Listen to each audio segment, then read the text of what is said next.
Well, howdy, all you collector car fans out there. This is once again Jason, the owner and founder of Southern Bush Motorsports. Well, you know what? I just can't make this stuff up. It is hard to believe that somebody would actually do this. That's right. You're seeing exactly what you're seeing. 489 cars stuck in 4 different chicken coops. I'm just going to let you sit and absorb that for a sec, because even I couldn't believe it. What kind of a genius comes up with the idea to just stick these cars in these chicken coops? Thought you're supposed to have chickens in them. Back then, these cars have been here for a long time. Shouldn't you have chickens in them? Nope. This guy was smart enough to say, you know what? Forget the chickens. I'm going to stick these old cars in here. Look at this. There was no rhyme to reason of what he did or what cars he collected. He just saw a car and he stuck it in the coop. No, from what I saw, there was no, I like this and I like that, I like Chargers and I like Cutlasses, whatever. It just seemed like when he got a car, he stuck it in there. And the craziest thing about these cars, if you really take a good look at them, and I repeat a few pictures just so you can take a look at them, there's like very little rust on any of these cars. They're all super solid. They're packed in there like sardines. They're like CUDA. It's just mind-blowing what this guy put in. I think that's a pool right there. But it's just mind-blowing what this guy stuck in this building. It was hard to get through the cars. They're stuck in there like sardines. But I mean, you do that. Look at that picture right there. They are stuck in there like sardines. You can't even squeeze down the middle of these cars. But you know what? You just keep piling them in and piling them in. Really should be having chickens in the chicken coop, but there's no chickens in this chicken coop. But you can tell that chickens were in there. But it's just, he stuck these cars in there. He was smart enough to stick them in there. Not all of them were super rare cars. That's a 4-door Chevelle right there. That's nothing but the parts on that car would be mind-boggling. And again, you can see there's no rust on these cars. That was the craziest thing about seeing these cars. There's absolutely no rust on them. And they're all untouched survivor cars. For the most part, none of these cars have been touched. They all look like they might have had a little bit of damage. And, you know, who knows how he got the cars. You don't like to ask questions. You just want to, you're so happy to be there. That's one of those Volkswagen things. That thing looks like, I think that thing's pretty rare, you know. I'm not sure about those cars. But, you know, as you're looking at these cars, you got to remember something. This guy was genius enough to actually stick these cars in here. Is there like Hemi Cudas and stuff? No. Look at that GTO convertible. But there is some really cool cars in here. And as I said, you can look at them. They're all stock. They're all untouched for the most part. And they're all pretty solid. They look like they just came off the street like 40 years ago. If I remember right, that was a Challenger RT convertible. There's some cool stuff in there. It really was a good mix for just about anybody. There were Mopars and Plymouths, Chevrolets, Fords. There was everything. But as you can see, those things are packed in there like sardines, and they've been in there for a really long, long time. So here's the one cool thing about this Tales from the Bush.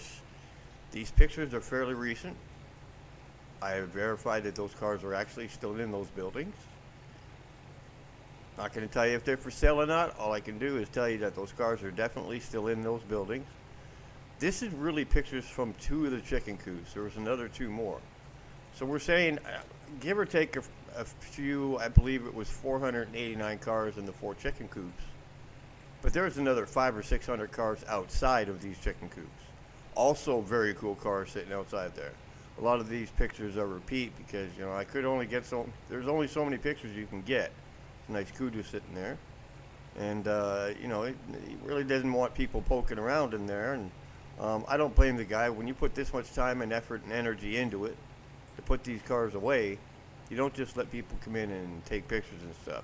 These are legit pictures. They're not modified. They're not edited. I blurred out a couple of the license plates so you wouldn't figure out where they are, because I don't want people showing up at this guy's place thinking that they can do whatever they want with the cars. But at the end of the day, this guy stuck all these cars in 4 chicken coops, and who does that? Who's smart enough to do that? Look at that.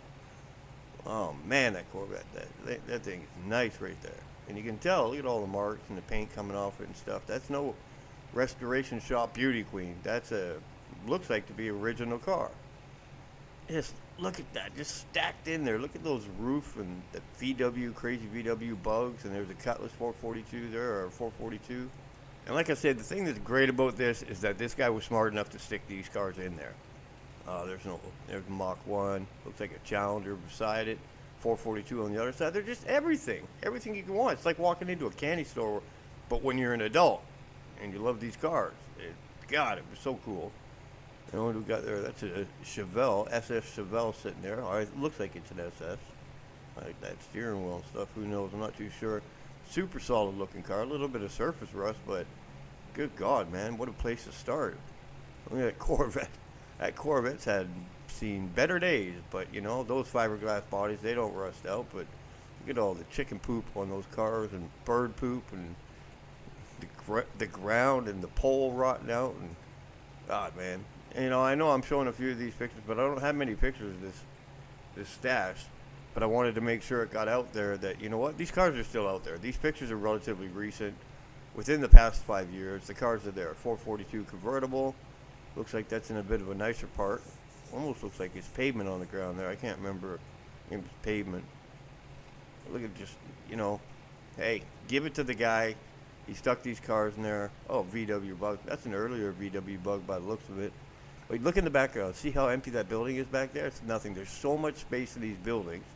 You're putting 10,000 chickens into these buildings. There's a shot of the part outside there. Look at it, just cars piled in there, parts piled in there. The guy loved cars, man, and he was smart enough to stick these things away. Some people get mad because the guy's just letting them sit and rot there, but, look at that thing. Well, oh, man, that looks like a time capsule right there. When they painted those cars back then, they put like a ½ inch thick paint on there, a lacquer paint. That paint wasn't coming off. Still shiny, too. There's the outside. You can see that chicken coop, how long it is. That's just a little beginning of it. The Chevelle sitting there, a couple Chevelles. But, at the end of the day, it's still cool to walk around and see cars like this sitting just about everywhere. But, like I said, these cars are still there. And I know in the comments everybody's going to want to know where they are. And it'd be slim pickings if this brother is going to tell you where the car is, because it's no go on if they're for sale or not. But let's just enjoy these cars sitting there like this, and maybe one day the person will come forward and say, let's get these cars sold. Because there's a thing about collecting them, and there's a thing about actually doing something with them. There's a lot of people out there that would love to have a car out of here. I know, like that one right there, I'd love to have that car. Yeah, copper gold. Not too many of them were that color, I don't think. Looks like the original color, too. And there's some cool cars that are sitting out in that field. I blew that picture up and stretched it out. There's a bunch of cars in there, a bunch of Cutlasses, 442 and Cutlasses, and some Novas and stuff like that. I mean, there's just stuff lying around all over the place. Man, look at that VW Bug. I always liked those VW Bugs. My uncle had one when I was a kid. It was an old clown car. You could drive it both ways.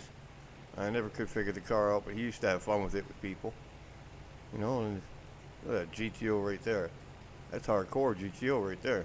And look at how solid the car is. Super, super solid cars. No rust on any of these things. That was the thing that really surprised me. Don't forget, if you want, share this video with your friends and stuff, because it's not something you see every day. How often are you going to see something like that every day? I mean, who does this?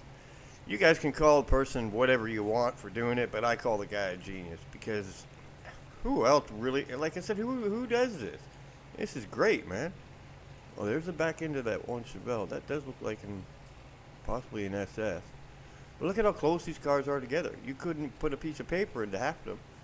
But he got them in between the poles, and he got them all set up, and got them stuck in this building. You got to remember the commitment that comes with doing this is mind-boggling, because some of these cars don't run. The tires are flat. You got to push them in the building. There's a lot of work that's involved with this. So if the guy did decide to sell these cars, and wanted some good money for him, you can't blame the guy, because I mean, most other people didn't do this, but he did it. So I guess I could give a moral of the story that if you're wondering if these cars are still out there, by God, they are still out there. These pictures were taken, I think it was less than 5 years ago, and every one of these cars is still in there. Maybe a little bit less, maybe a little bit more, but they're still out there. So don't worry. There's nothing to worry about. These cars are still out there. They're just getting a little bit harder to find, but they're definitely still out there. And please keep in mind that I am a consulting firm, so if you're not too familiar with what you're buying or what you're looking at, but you really want to collect a car, let's do it. Let's get you set up. But you need some help, you need some protection, make sure you're not going to get burnt. I am a consulting firm, so I mean, I don't have to go look at the car. If you got pictures of it, I can take a look at the pictures and give you a general idea if you're going to get burnt or not. Look at that Dart sitting out there and a Roadrunner sitting beside it, or a GTX sitting beside it. Well, like I said, I'm Jason, the owner and founder of Southern Bush Motorsports, and I hope you enjoyed this video, and hope get lots of likes and shares, because it was really fun doing it. And stick around next time. We'll have some more stuff for you soon. Thanks for coming by.